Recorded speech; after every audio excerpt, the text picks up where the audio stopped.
Tunji, of course, the new IGP in Nigeria? Thank you very much. You know, when you have inaction and all of a sudden the tempo of action starts increasing, you will start beating your chest that, one is doing well. There has been some high degree of inaction before now, but it's like the Nigerian police are gearing up, and that is why we are seeing some of the things that we are seeing presently. Every society has some modicum of criminality, and that is why the police is there to do the needful. So if they have decided to up their ante as far as policing is concerned, so be it. There has been in the past few days, like you said, some of disquieting revelations, around. And I think we should also encourage them. If they were doing this before now, then the public condemnation of the police force wouldn't have been so much, Right. I think if they are doing this, they should up the ante, increase in their ability and capacity to do more, because that is why they are there. It is not Uhuru yet, but they need to also, the IGP need to galvanize his people. I like the aspect of sanction.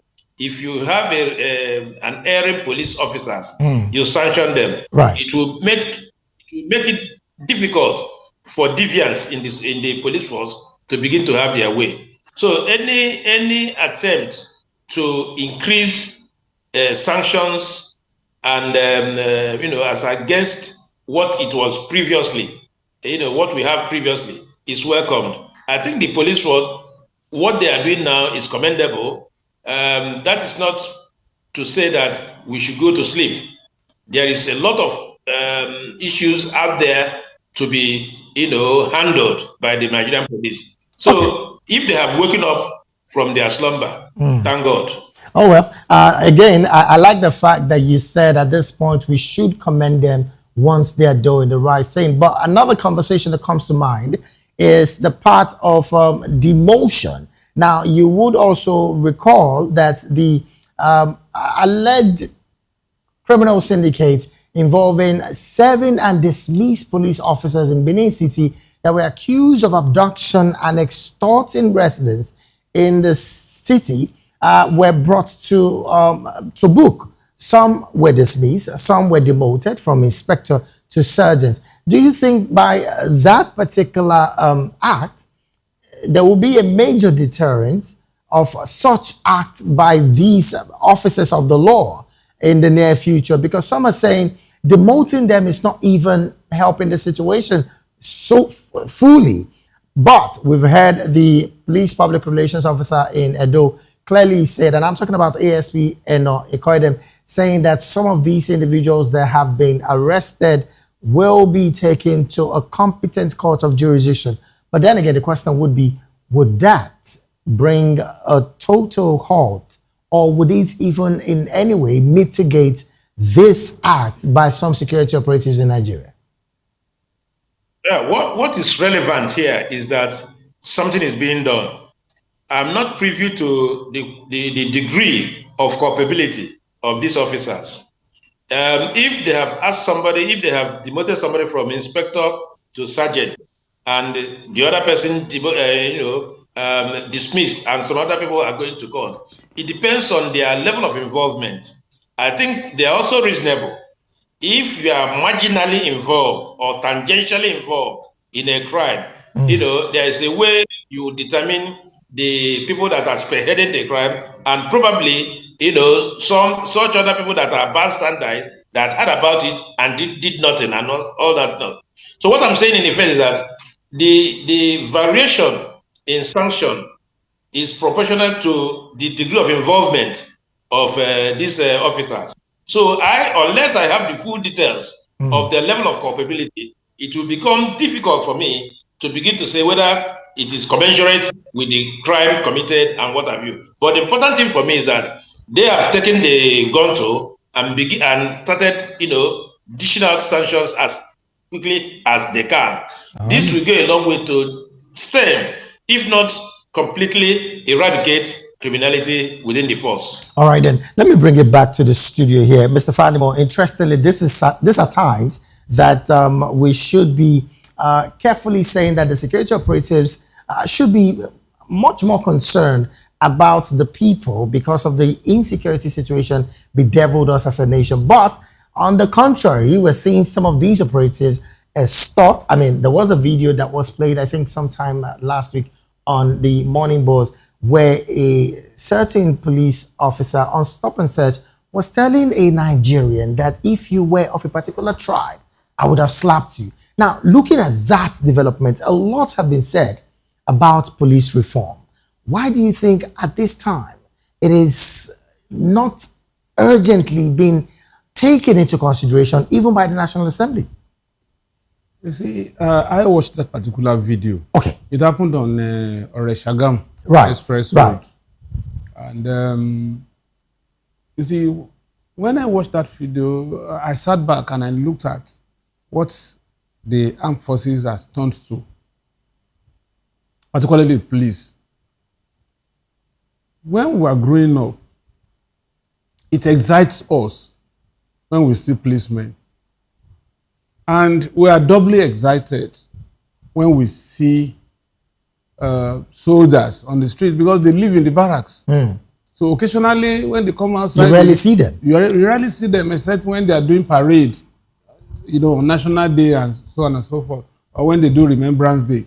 Those were the days we were exposed to them, and some people also got fascinated and they later end up joining the military. But today, we've been told that federal government has approved a number of people to join the military. Up to now, we couldn't get those figures. Nobody wants to join. Talk about the police. How many people want to join? So what really changed? You see, when mistakes are made, sometimes mistakes are made that turn out to be generational consequence. Okay. I was not surprised when that man was dismissed. The corporal. Yeah. Then the inspector that was demoted. I told you, those police rank and file that were recruited between 2002 and 2006 by the Obasanjo regime are the ones that are inspectors today, and then probably the best of them is now ASP 1 star or maybe ASP 2 stars. You see, recruitment was not properly profiled. Just any Tom, Dick, and Harry, area boys on the street, thugs, armed robbers, rapists, they just bundled everybody to the police college. At the time, there was no proper profiling of anybody. At all. Ex-convicts. So, that was what planted the seed. Now, the seed has turned to germinate. And that's what you see on the road. And I always say it. Please, if you see anybody that is in his 50s hanging one peep or bars for inspector, please be careful. Don't argue with him. At best, submit yourself that they should take you to the station where you will meet people that will listen to you and understand your plight. This is just one out of many. It happens on a daily basis. So, now that we are talking about 50,000 new recruits into the police force, well, by now, we should be talking about minimum OND. To get into the police force? Yes. Because there is a way school rubs off on you without being told. Put the most expensive suit on an area boy. Two factors comes into my mind while you were talking, Mr. Fanimo. The perception of a Nigerian police is on one hand, and then their pay is on another hand. You see, what educated Nigerian now let me tell you, go through if you are an OND or HND graduate, there are certain things you have been exposed to on campus that will rub off on you, because it's a different environment from the slums. Even your way of talking, your way of assimilating, your way of relating, then your perception of the society, that was rub off. Then, talking about salary, the average policeman has been indoctrinated into seeing corruption as normal right from the police college. They pay for their uniform, whereas government gave them that uniform. That's also the perception. That's what I'm saying. So already, he has already seen. At some point, we wrote stories copiously about what was going on in police colleges, particularly Police College Ikeja. By now, they should have dismantled that police college in Ikeja and take it to an outskirts. It's still there. It's still there because there is no firing range in that police college. They go as far as Alamala in Ogun State, Abeokuta, the military barracks there. To have that training. To have their firing training. And how many times would they have to travel to Alamala? That was the era of accidental discharge. You see a recruit for 6 months, you imagine a recruit, somebody who has OND, will not be asked to bring bucket, hoe, cutlass, searchlight, and the broom to come and do what? So structurally, even the police is not getting it right. You are not getting it right. Then the curriculum, how far have they changed the curriculum in the colleges? Policemen are supposed to be trained on sociology, psychology, and other forms of training, apart from drills. But how much of that do we have? A policeman who is supposed to detect crime ought to go through all those processes. And to go through all those processes is not, 6 months is not enough. Except we want to turn out recruits that are drilled on weapon handling. So a lot of issues are tied around all of this. Now, I will still come back to you, Mr. Fadimo, because again, I had to stay with this story because there are so much to be, spoken about and unveiled from this story. But let me ask Mazi. Mazi, looking at these developments, particularly on the structural failure of the Nigerian police and the call for reforms, how much of an urgency should we be putting into this particular situation? Because we're talking about the Nigerian police who interfaces with the millions of Nigerians every other day. Thank you very much. To a large extent, I agree with what Dele said, but we must start from somewhere. Even the qualification for someone to be the president of this of this country has also been lowered from SSCE to even secondary school attendant. That is how low we have gone. So it's not just for the police alone. For some of the high political positions here, we must prescribe minimum qualification because that goes a long way to determining your level of intellectual absorption, your level of discourse, your level of understanding when things are going on around you. But if you are not with some level of apologies, I'm not saying that going to school, is just like having come down from an Nigerian. No, that's not what I'm saying. We are saying that the level of education one acquires helps the person to navigate through the murky waters of wherever the person finds himself or herself. Having said that, the issue of policing, I should think we should look at the welfare of not just the police, but all other military security agencies. Right. Their take-home pay is abysmally low. If you can't talk about 109,000 being the minimum, the least payment of any security agents. No. Recently, people are talking about 250, 350,000 and what have you. I have argued very persuasively that the welfare of the Nigerian security agencies must be improved. I have given an analogy to the fact that if now that the government is clamoring for people to come and join, 28 military 28,000 police people to be recruited and what have you, no person is coming out. In fact, if you are in a family and you tell your family that you want to join the police or the army, they will call a family meeting for you to try to dissuade you. But if you tell them that you are joining American Navy, they will go to the churches and give thanksgiving. That is the scenario. So what we are saying in effect that the welfare of the military, security services must be improved.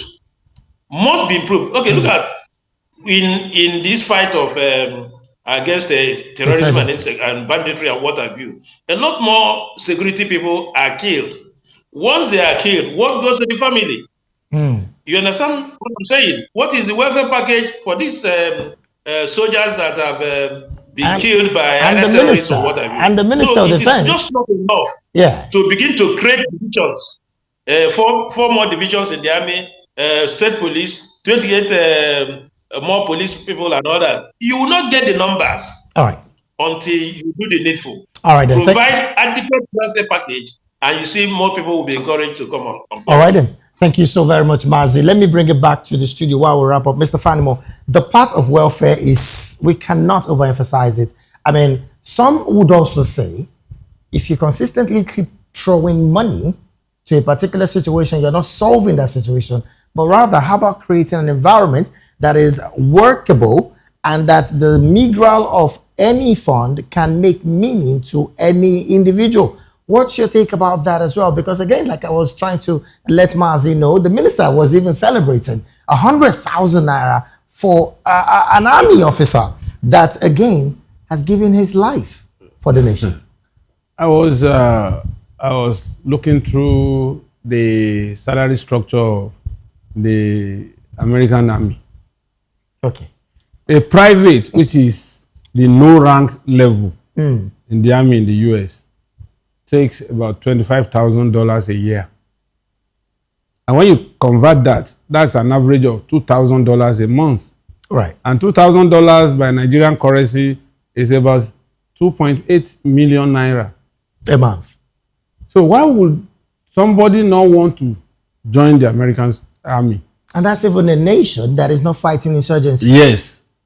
2, if American soldier dies outside of America, not even within America, he will be brought back home with full honor, draped in American flag. Will that fallen soldier, will his wife not be proud? Will his children not be proud that my father, even in death, is recognized, but unmarked grave is the lot of the soldier in Nigeria? Soldiers in battlefield, in the theater of war, are crying of being denied their rations. Whereas over in that place, your badge alone gives you some privileges. Unfortunately, really, like I said earlier, there is so much to unpack in this particular security situation and the welfare of the Nigerian police or the Nigerian security officers as a whole. But because of our time, this is where we have to draw anchor on the analysis segment of the media news. We've been talking with Mr. Dele Fanimo, seasoned reporter right here in Nigeria, and also a public and political affairs analyst and commentator. Thank you so very much.